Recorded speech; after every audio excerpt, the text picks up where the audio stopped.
How to make money Notion template. Want to turn your Notion skills into income? Let's break down how to make money selling templates. So start by choosing a niche. Students, freelancers, creators, or businesses design templates that solve real problems like planning, tracking, or organizing.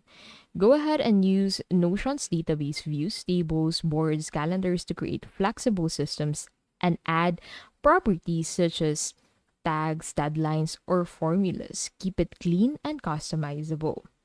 Now go ahead and test your template yourself or share it with your friends. Refine based on feedback, polish visuals with icons and covers, and add clear instructions. Now, go ahead and duplicate your template and then go ahead and set permissions to duplicate and create a landing page with screenshots or demo videos. You can sell it on Gumroad, Etsy, Notion marketplaces, or your own site.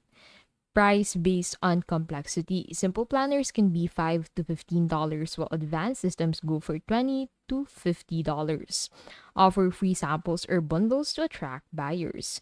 Promote through tutorials on YouTube, TikTok, or Instagram. Write blogs or threads showing how your template saves time. And that is how to make money on Notion template.